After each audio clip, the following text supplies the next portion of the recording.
Hi. So I just want to give you a little bit of a clarity for what the overall project phases are, because I know that you're wanting to learn a little bit about project management, and there are five specific phases that are going to be super integral to the success of every project. So those phases are the initiation phase, the planning phase, the execution phase, the monitoring and control phase, and the closure phase. And so we're just going to kind of break them all down so that you can get an idea of them. And really, it's super important for us to understand why these are all included. They're really important because you can't really have a successful event without each or a project completed without each of these being intact, and really getting the understanding for them is going to help you to be able to execute any kind of project or any kind of event or any kind of thing that is going to be implemented successfully. So with the initiation phase, it really begins with a project sponsor, someone who has a grid for what is needed, and they're able to consider what resources are available and what they want the outcome or the benefit to be at the end. And then they're going to be the one that appoints a project manager. So that sponsor is super, super important to the overall underpinning of the entire event, because they're the one that's kind of like the touch point person and the one that has the overall vision. The project's goal and the defined purpose and all of the desired outcome of the project is going to be understood by that person and going to be relayed to the project manager. And then it's going to directly transition into the planning phase. So there's a lot involved in the planning phase.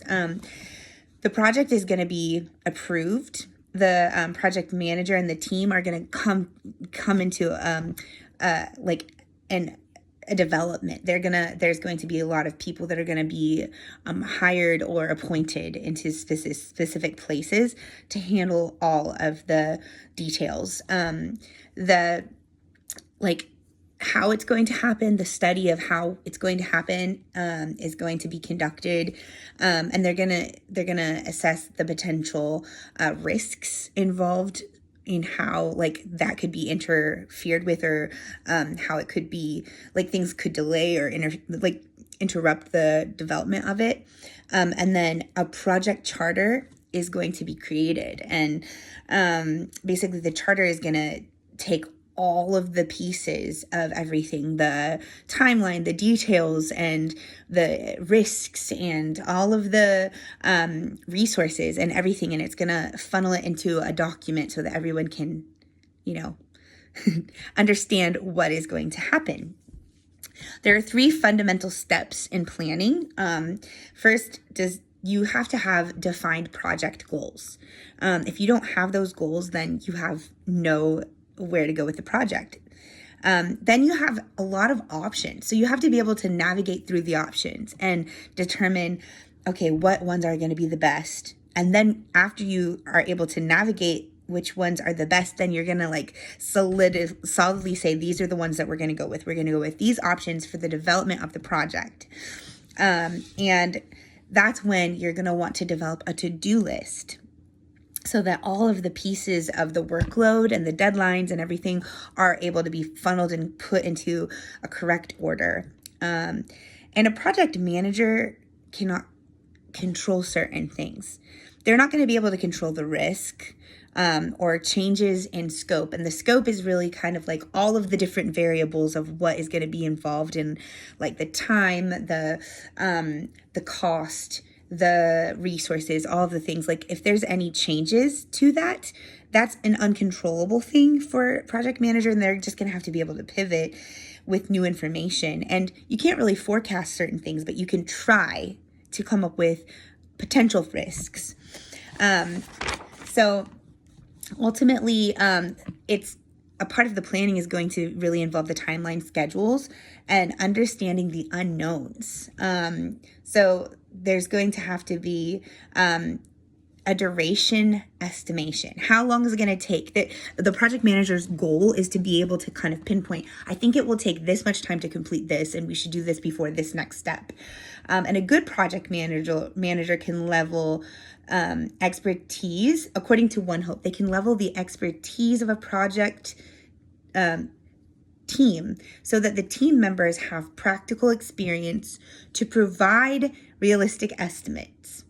But there's sometimes is something that we would call planning fallacy, which basically is just when someone underestimates time or cost for completing a task. And that really causes delays and really lends to outcomes that you wouldn't want, like negative outcomes. So being able to actually plan effectively and clearly without kind of overestimating or underestimating is a super good goal and skill for a project manager to have. And then there's something called the SWOT analysis, and it's an acronym for strengths, weaknesses, opportunities, and threats.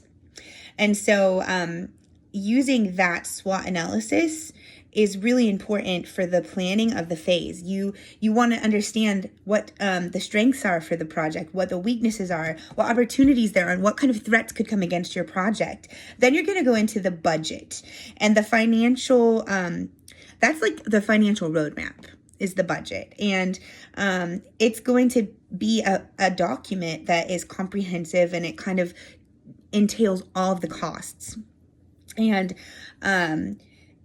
when you're planning a budget, you need to be able to identify the costs and whatever kind of activities might be there. You have to be able to estimate, like, I think it's going to cost this much, and also have buffers in place so that you don't go past something or not, it's okay if you undershoot, but you really don't want to think that you have more than you do, which would be considered an optimism bias. Some people would be like, oh, I think we can just need this much, and you don't put a buffer in there, and then you have to recalibrate your entire document and all of the details because you didn't budget appropriately. So budget is super important.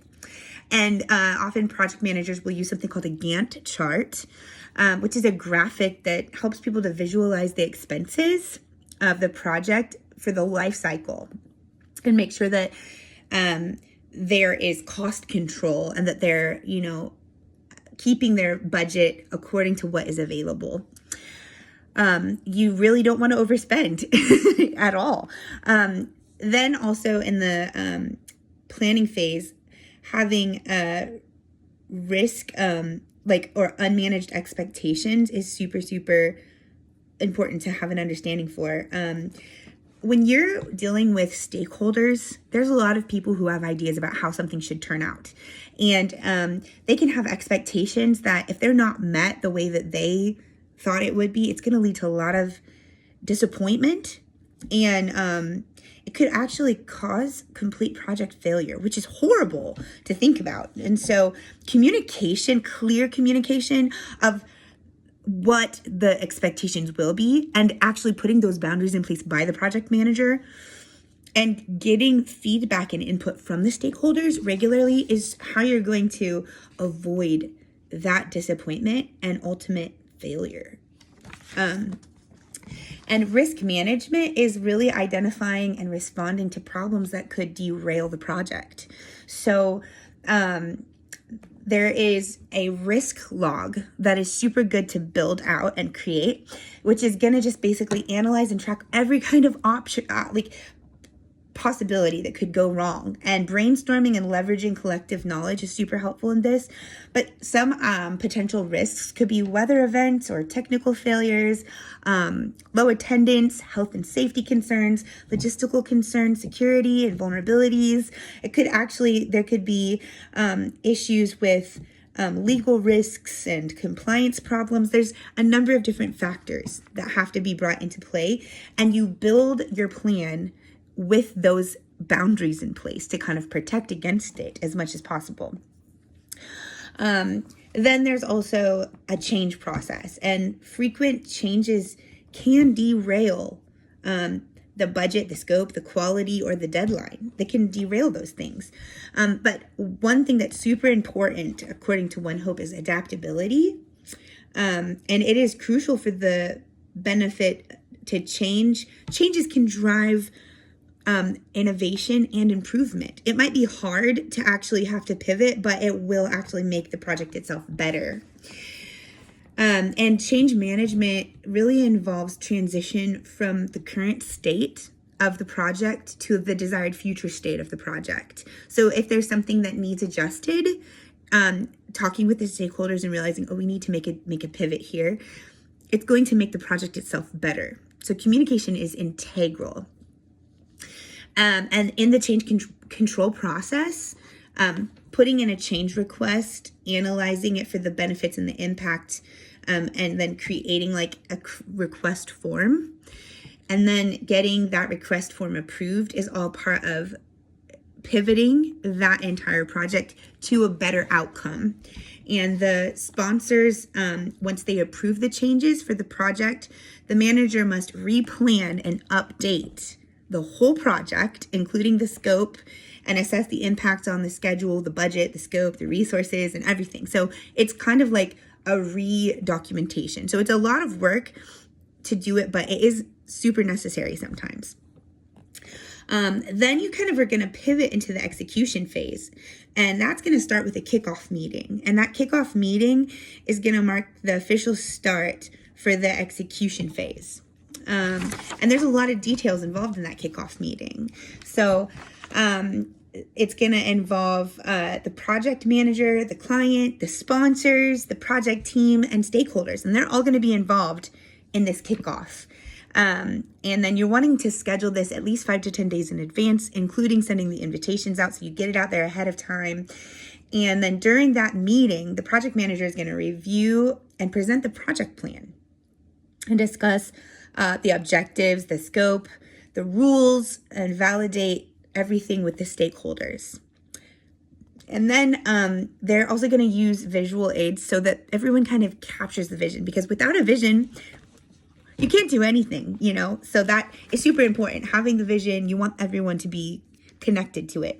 And then there's a validation process, which encourages the stakeholders to ask questions and to communicate concerns and pivot and make any more adjustments that are necessary, and really listen to the process. If there's a disagreement, be neutral in it, but very intentional, and then encourage and create room for collaboration, because we want everyone to be on the same page and connected to move forward, and it has to be that way.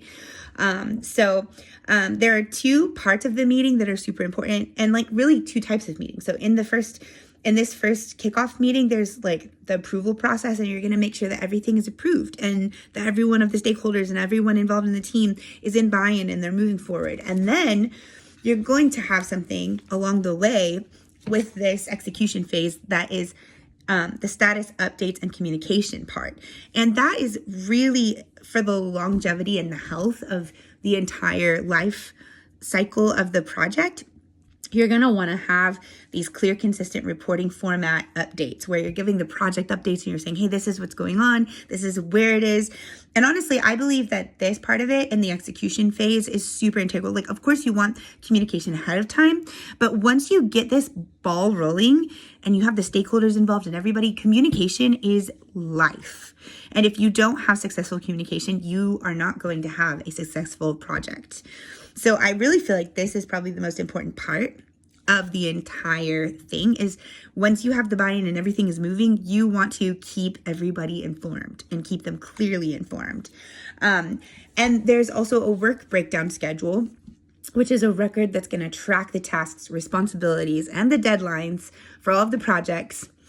And the work breakdown schedule is going to ensure that the tasks are completed on time. Sometimes it's actually an app or something that people use, but just making sure that things are being checked off, and that the organization is held to accountability. And then it's going to actually help to make sure that the questions are being answered. What needs to be done? Who's going to do it? And when is it going to be done by? Those are so important. So On top of that, there's an accountability that's needed for better time management. The work breakdown schedule is going to make sure that there's the best time management involved, and that communication is super, super, super clear, and it's going to make everything better accountability wise. Then there's also this thing about managing productivity. And according to One Hope, a project manager reviews the project plan daily to ensure that tasks and activities are on track.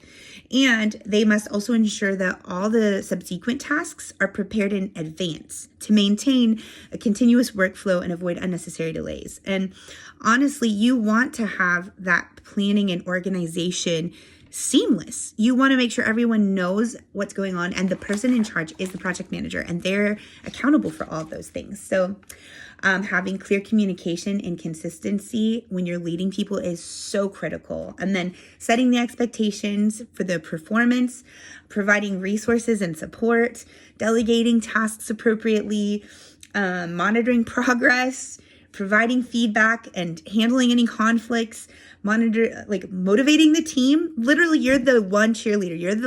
You are the support post for everything, and everything funnels from that project manager. And so, facilitating that collaboration and managing the timeline, making sure everyone's handling everything on time and it's done effectively is so important. And it is the project manager's job to remain humble and realize that it is a collective team effort. It is not the one project manager that's in charge of everything that wins.